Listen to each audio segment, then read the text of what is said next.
Could God have told his prophet, leave all the virtuous sisters in church and go get married to a prostitute? Really?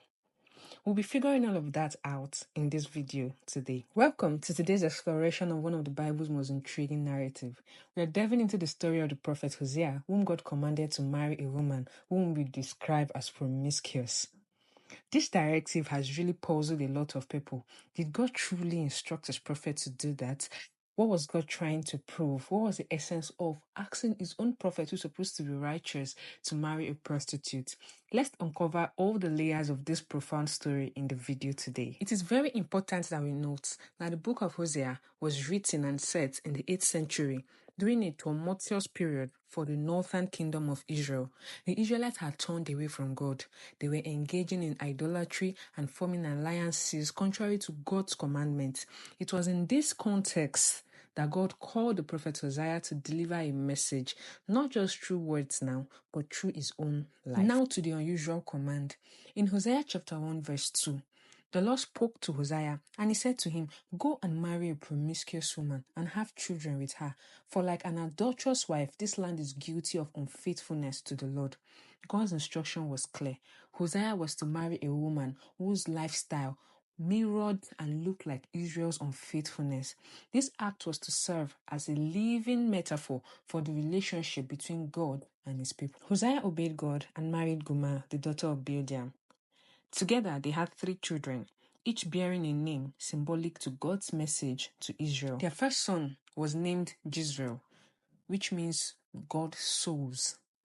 This name alluded to the valley of Jezreel, a site of significant bloodshed, symbolizing the impending judgment upon the house of Jehu for past atrocities.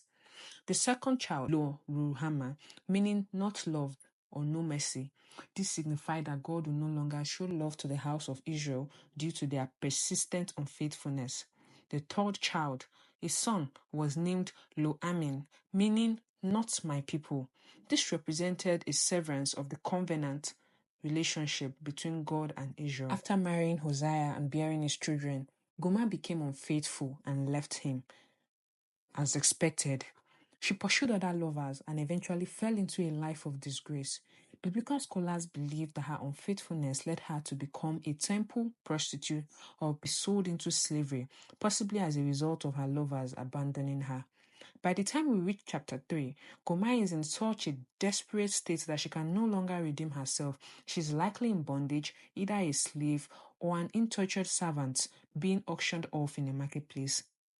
Gomer's action reflects how Israel had forsaken gods for idols, trusting in foreign alliances and material prosperity instead of divine provision.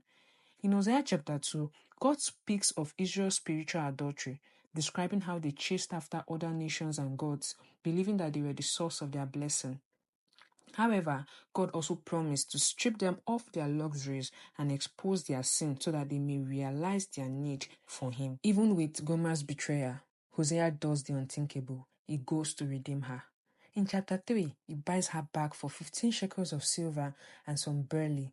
This act of redemption represents how God does not abandon his people, but instead pursues them, offering them a chance to return to him. Hosea's redemption of Gomer was not just an act of personal love, it was a symbolic representation of God's redemption of Israel and ultimately of humanity. This love is willing to pay the price for redemption, even when it is undeserved. This foretells Jesus Christ, who would later pay the ultimate price for humanity's sin on the cross. The story of Hosea and Gomer is an ultimate love letter from God, showing God's relentless love for humanity even when we are unfaithful. Hosea's love for Gomer was not based on her worthiness, just as God's love for us is not based on our action. Even when humanity turns away from him, he still calls us back. God's redemption requires a cost.